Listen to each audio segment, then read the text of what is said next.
Well, good afternoon. My name is Wayne Smith. I'm with Leadership Network, and this is our second Zoomcast interview around the topic of senior pastors and executive pastors. And with me this afternoon is Ben Kacharis and Rob Castens. Ben is the senior pastor of Mountain Christian in Joppa, Maryland, and Rob is the executive pastor.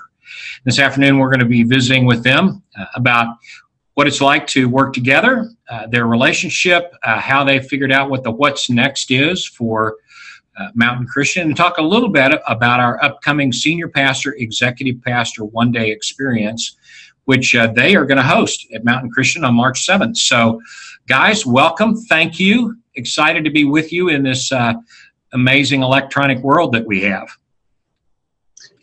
Well, thank you, Wayne. Thank you, Wayne. Our pleasure to be with you, and looking forward to hosting the group that's coming later on this spring. Well, we think it's going to be a fun day. Just being with you guys is going to be a blast. You guys are fun. If there are folks out there who don't know Ben and Rob, you need to come just to hang out with them. I mean, there's going to be some good stuff beyond that, but just to hang out with Ben and Rob will be a good time. So, but let's talk a little bit about the fact that you guys work together. And so I'd just like to talk a little bit for you all to share. How long have you all been doing this together as senior pastor, executive pastor? We've been working together for 10 years now. It was a conference 10 years ago. We were at a place, I don't remember how large we were, but we were at the place where I knew I needed help, that's for sure. And I'd asked around who was the somebody that might know something about this XP thing, which still to me was a little bit new at the time. And everyone recommended that this guy, Rob Castens, who was serving a mega church in Louisville at the time. And Rob and I always remember that night. We sat around late after the session, and we were out in a hotel lobby somewhere talking, and I kept pumping him with questions. And what do you think about this? What do you think about that? What would an executive pastor do? And the more we talked, lots of things started happening in our conversation. Just one, we felt drawn to each other in the way, I liked the way Rob thought. I thought, man, he's smarter than I am. He knows all this stuff that I don't know. He had certain strategic gifts that I didn't have or think I had. And so at the end of that conversation, it was not only a thank you, but a wow, if you feel like God might supposed to be telling you something about our partnership together, man, get back with me and let me know what you think. And I think Rob was thinking similar things, just like maybe God had been prompting he and his wife to at least consider a shift. And that's how our relationship began. And it just strikes me that we just celebrated Rob's 10th anniversary as our executive pastor. We had a big brouhaha and tried to poke some fun at his awful, disgusting, terrible sense of humor, and had a nice little Rob roast. But you know, it strikes me that many times through the years, that's the same conversation we've had. I appreciate his gifts. I think he appreciates some of how our partnership works together, and we each keep renewing that relationship. So 10 years, that's a long answer to a short question, but 10 years, it's been a great ride. That's great. Rob, what would you add to that? Well, that's a great description of that night. The conversation we had was just, it went for hours. Our wives were trying to call us on the phone, and they couldn't get a hold of us, and they were getting frustrated, but we had a great time talking and learning about each other. I was drawn to, not only how we related to each other, but to Ben's vision that he was casting to me, and the vision to reach this region, the Northeast, with the gospel. The way he described the church culture and the staff culture at Mountain, I think, was intriguing to me. And so that started just a great journey together. We're friends, our families are close friends, our wives are close friends, and it's been a great partnership. One of the things that I think has been a characteristic of our relationship is just a great sense of trust and friendship, and that has just played out through the years. And it's a sense that our whole team, I think, picks up on that, and it affects how they relate to us and how they relate to each other. That is awesome. Matter of fact, my next question was going to be actually about the trust factor that you all have to have. And how did that get built? Was it relatively fast? Did that come, you kind of jumped in and started going, or were there some things you needed to do to deepen that? Yeah, it did come pretty quickly, but of course it either over time is going to erode or deepen. And, I think a few things when you ask how did the trust come into play and how has that happened? I think for us, Rob mentioned really both of the ones that I think are most important in our case. And the first is, this wasn't a sort of let's play church together, but there's a very compelling vision and dream for what could happen in this part of the country together. We live, we feel like this area, the Northeast United States, is a tremendous mission field. It's not really native home to either of us. So there's a sense of leaving and coming. There's a cost to join this team and this mission field. And, the 70 million people between here and Maine that make up the Northeast with one of the highest percentages of unchurched anywhere in the country is part of what just both stirred our hearts. And so you've kind of got this common dream, this ache to see God do something amazing in this part of the country. And so that's the first thing that increases that trust when you're in the trenches and you're firing bullets in a battle that's difficult, scary, and it's uphill. That forms a bond between people, and that's what God was doing in both of our hearts. I think even starting with that first night and through the years is we're on mission together. And so that's first that builds trust. You talk about war vets that still get together every year because of a few days they spent in the 40s. I think that common mission, that common thing has really played a part in the uniqueness of our relationship. We believe in the mission with equal passion. And I think that maybe the second thing that occurs to me is what Rob also alluded to, and that is the philosophy of ministry that we have that everything comes out of a relational base. This is something that's certainly wider than the relationship that Rob and I have, but I think if there's something unique about our staff and our culture, it might be this piece. That's what we hear a lot from others, is that the culture here is unique for a large church, and we take it real seriously, and the community, the sense of relationship, and the relational base that changes everything from a group of colleagues kind of on mission to also friends who do life together, who follow Jesus together, who are transparent together, who are raising their kids together, who weep and cry and worship and pray and celebrate together. And that's a big deal for us. And so trust elevates in both of those contexts. You're on a common mission, and you're doing it with people that you care about and that you intentionally invest in. So I feel a little bit like, your question is a little bit like, wow, you got an awesome marriage. How did that happen? And all we're saying is, well, marry well. That's kind of our story. And I think those two things are pretty significant for us. Yeah. Rob, anything to add there? Yeah, I would say that, all of that flows out of time together and relationship and lots of conversation. We get to now look at it. We're 10 years down the road, and we can describe it in these ways. And Ben talked about all those ways, all those things we do together, worship and celebrate and laugh and cry, and just lots of time spent together. But when we first met, we didn't know each other. And that, pretty soon after that, we were talking about whether I was going to join the team here at Mountain. And so that was lots and lots of conversation. The hours we spent talking at that conference, then lots of phone conversations, several in-person conversations, lots of email exchanges, just to make sure that we thought this kind of trust was potential in this relationship. And, early on, we got the sense that it was, and then it was just further exploration and had this deep sense that, this is a partnership that we could see growing into a deep trust relationship.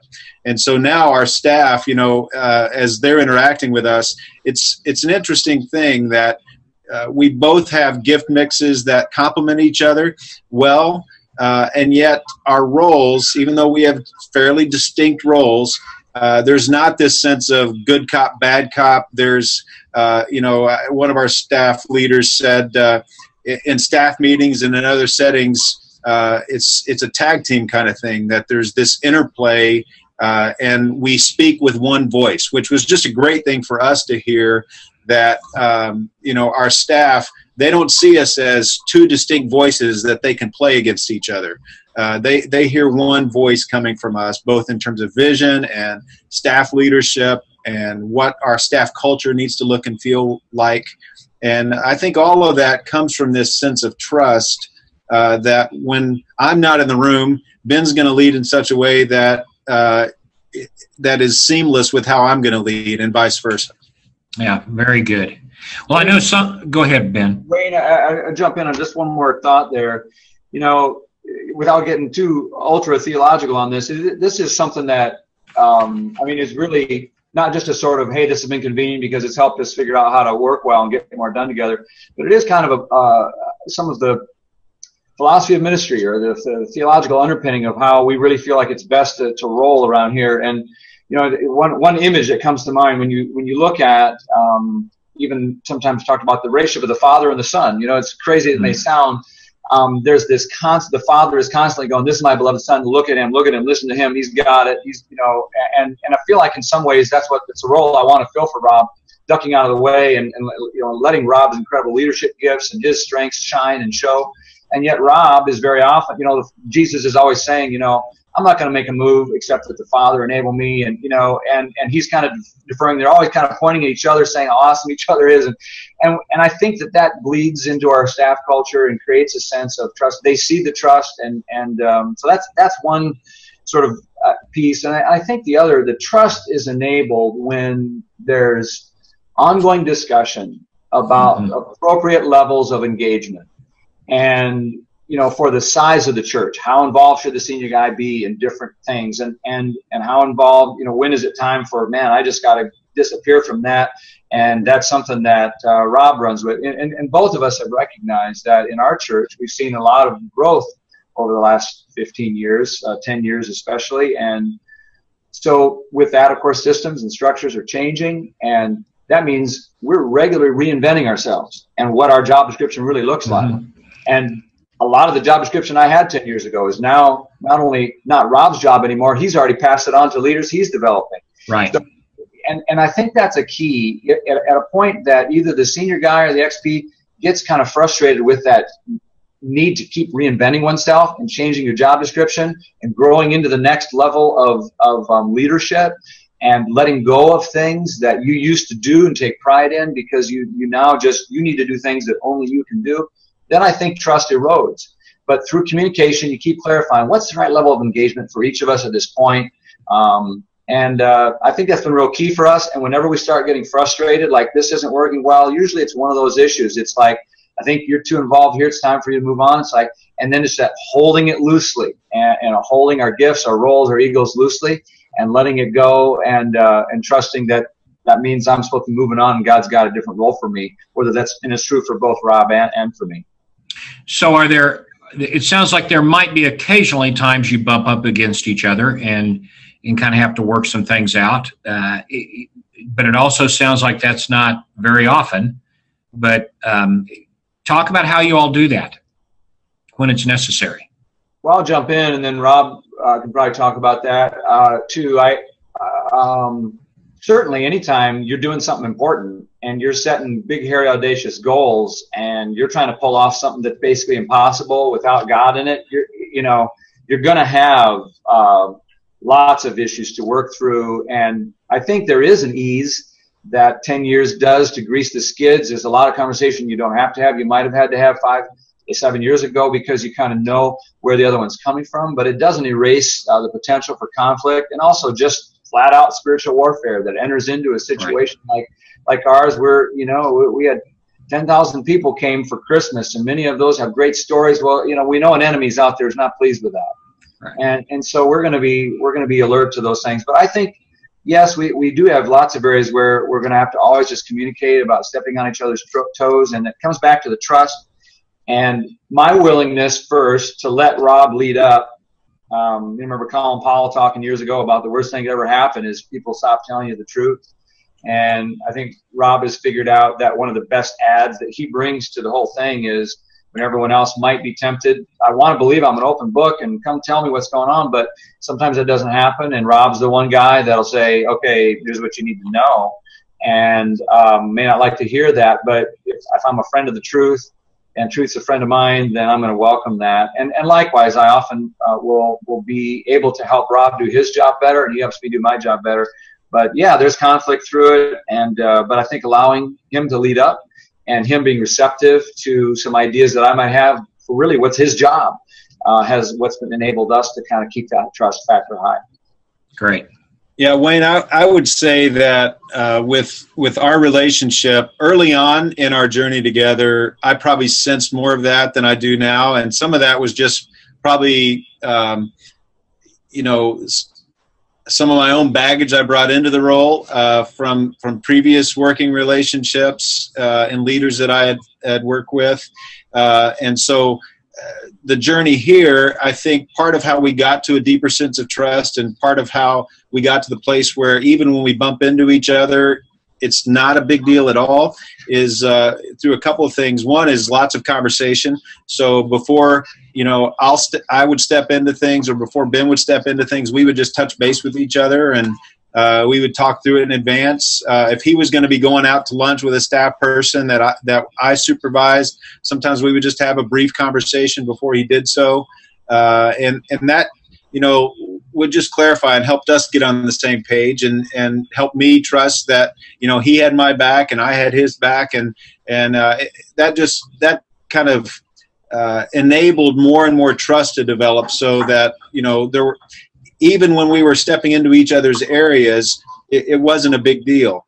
The other thing is this mantra that we have around here called just no surprises.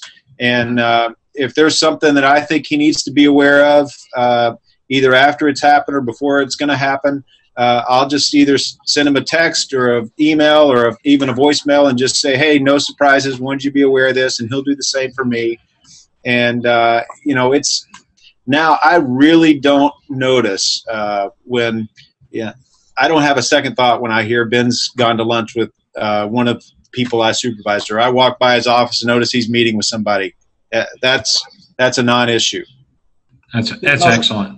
No surprises has been a big deal for us. And then I just want to say to the senior guys, it's required out of me. You know, I appreciate it when Rob says, hey, you just need to know, having a conversation, so maybe a difficult conversation with this staff person or this member expressed this, you know, issue or whatever. I've got to exercise that discipline then to sort of refuse to wade in and say, well, now that I know about it, well, I'm going to go throw myself into it.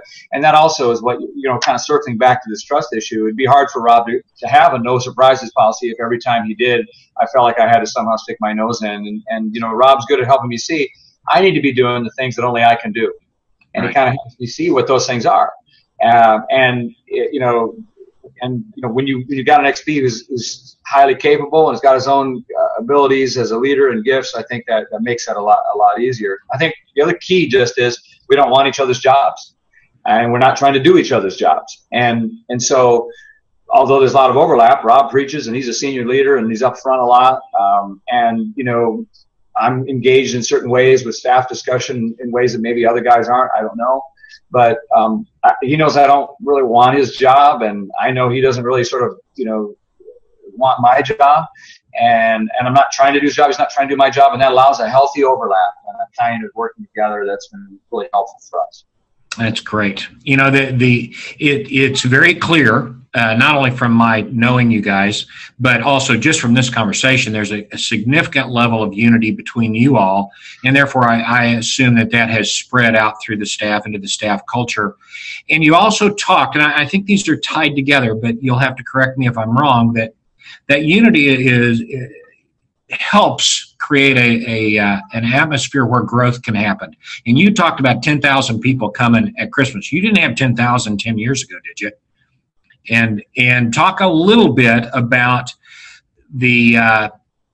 you all have done some really great work about thinking not only from your core vision from 10 years ago, but kind of the what's next for Mountain Christian, the reinvention of Mountain Christian every few years. Talk about how you've gotten there.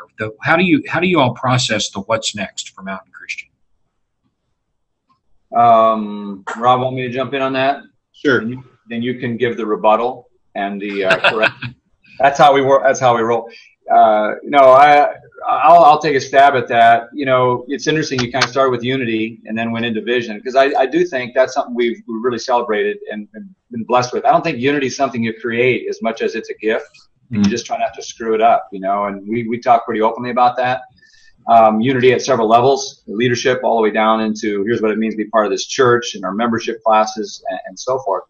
And I do think that does save a lot of wasted energy that can be spent trying to sort of pull people online. And we're real clear. Here's who we are. Our mission's crystal clear. You stop anyone in the hall, even if they've been here just a few weeks, they can probably tell you what it is, and the vision is compelling. And I do think that helps.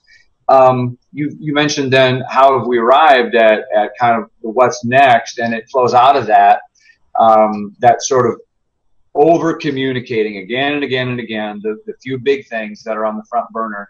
So the vision never changes. It changes some periodically, but the mission never changes. So there's always kind of the next big thing, and I think just repeating that till you're secretly sick of it in a sense because you've over communicated. But I think people have appreciated the fact that everybody knows what the next big thing is, and that is something that collectively a group of leaders have sensed God leading us there. Again, I think people talk about leading a church, and really in our experience, it's been following. The best leaders are the best followers, and truly sensing where the Spirit of God is at work and what's He really calling us to do. The way we're structured, that's not a one guy goes into a closet and comes up with that. It grows out of a collective, collaborative sort of, what are you sensing? We have a group of elders that we value very much for their spiritual wisdom and insight. They kind of give the spiritual guardrails for the church. And when every big move we've taken since I've been here, I can't explain this other than to say, I'll be in an elders meeting after meeting with Rob and praying with folk and say, this is clearly where it feels like is the next big deal, and I'll get ready to say it. And more than once, someone else around that table will say, and this is what we think. And I'm like, well, you stole my speech, but we're on board. So I think it's sensing the leadership of God and His work. For us, it's not been, now it's time to reinvent as much as a long, continuous evolution of our identity as a church that's on mission. And that has taken new expressions as we move to, for example, a really externally focused church. And there's been a trajectory there that has grown and grown and grown until it leads to where we are now with we're getting ready to launch a new campus in an under-resourced area. We'll have a community center as a component to it that's going to minister in holistic ways to kids and all this after-school stuff. All of that came out of a trajectory of this unity and vision that God's been nurturing for a long time. So, Rob, what would you add to kind of paint some of that picture? Well, I would say that's, a lot of what you said, but then the heart of God, the gifts that our particular church bring, and the specific needs that we see in our region and around the world. And it's the intersection, really, of those three circles: God's heart, our unique gifts as a church, and the needs we see around us. And that's really, I think, a lot of times our vision and direction will flow out of that kind of conversation.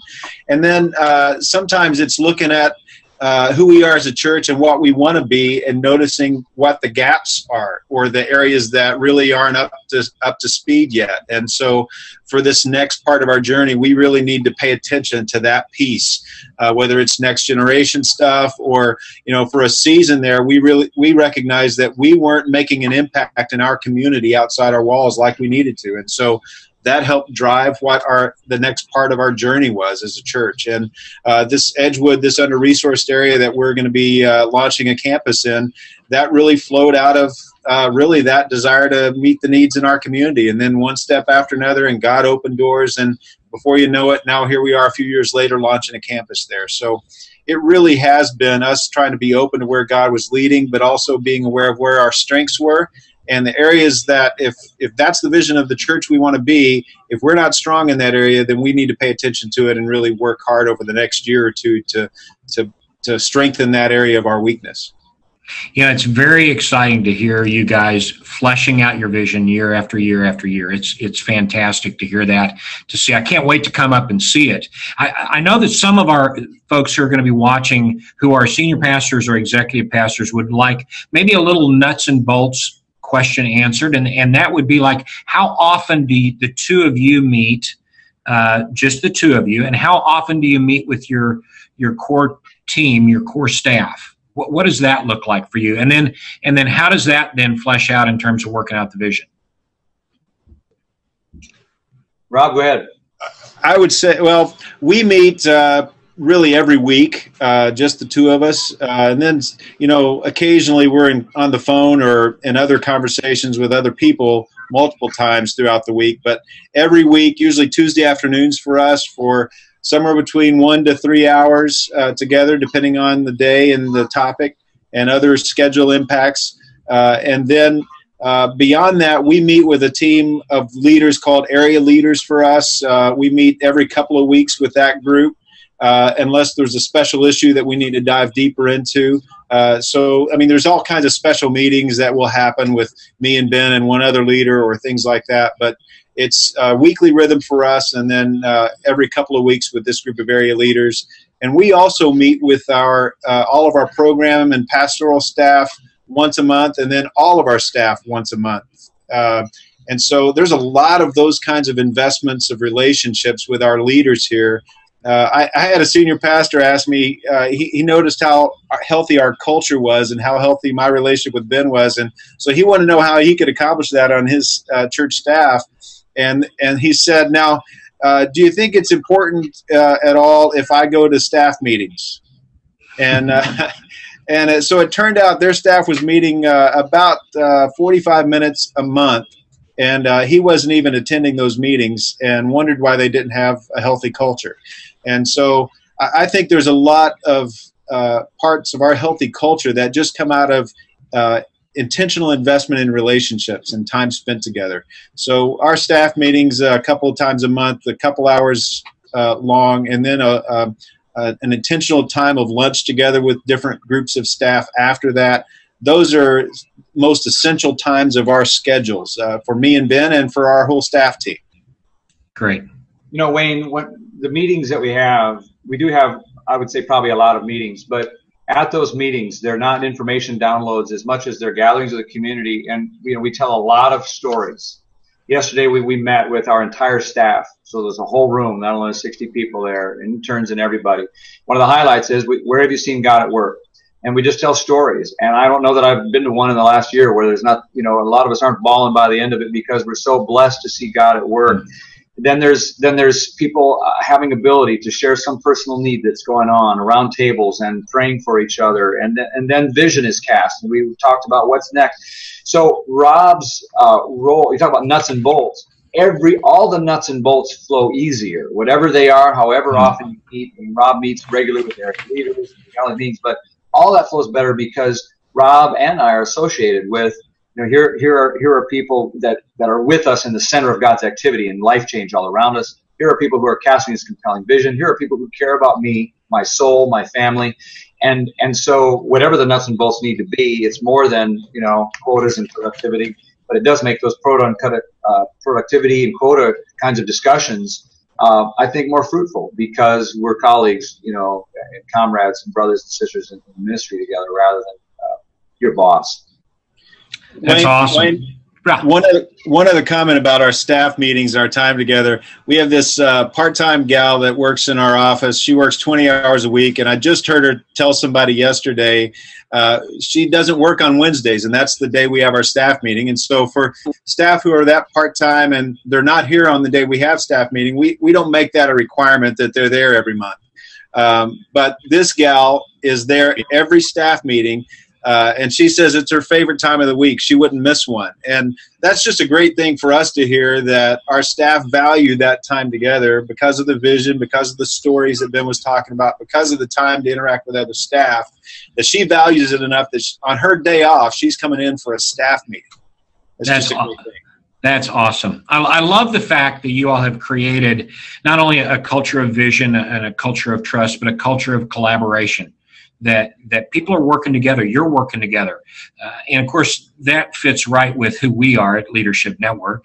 And it's one of the things that we're looking forward to in the day that we spend with you all and the other teams that come and introducing people to that peer protocol process that we love and we think is very effective for helping teams move from where they are now to where they think God's calling them next. So we're thrilled to be partnering with you. Thank you for the willingness to host that. And you know, as we wrap this up, I just want to say I can't wait to be there. I've never actually seen the campus, and I can't wait to see it and see a window into what God's doing up in the Mid-Atlantic and Northeast part of the country through you guys. You know, we are, for those of you who are watching this and are interested in perhaps joining us on March 7th, there's going to be a link at the bottom of your screen you can click on. But it's going to be a great day with senior pastors and executive pastors from around the eastern part of the country. If you have a management team and would like to bring more than just a senior pastor and executive pastor, please let us know that. You'll experience our peer protocol process. You'll get to network with some other churches, guys that you maybe, and women that you maybe have never had the opportunity to meet before. And we'll do some exercises that are uniquely Leadership Network exercises to let you as a participant and a team think about what's next for your church, the way Ben and Rob have done so often with us at Leadership Network. So can't wait to be with you guys. Thank you. Any last thoughts that either one of you have? Oh man, just really excited. Love Leadership Network, and we've been helped so much, taking our teams down to Dallas, and the work that you've done up here with and for us, and this idea of the gathering we're going to have. We're pumped about it, and just kind of are ready to humbly open up our hands and building and everything to just say whatever we've learned, if it'll bless someone else, great. And I love that idea of collaboration. We can't wait for it. We're really excited and appreciative of Leadership Network and the churches that you help service. Great. Well, you guys have a great few weeks. We will see you on March 7th. Rob, you got any last thought? No, I would just echo the collaboration comment that you made, and one of the reasons we were excited to host this time with you and Leadership Network team and other senior pastors, executive pastors, and management teams is we learn from those collaborative opportunities by hosting folks here as well, and so we're looking forward to sharing what God has brought into our context with others, but we're also excited about learning from them. So can't wait for that event in March. Thanks so much, guys. Again, if you're watching this and are interested, there's a link on the bottom of your screen. Just click on that, and it'll take you to some more information. And if March 7th doesn't work, we're having one in the Chicago area, April 11th at Village Bible Church out in Sugar Grove, Illinois. So there's another opportunity for you. Thanks so much. Again, this is Wayne Smith with Leadership Network. Have a great and blessed day, all of you.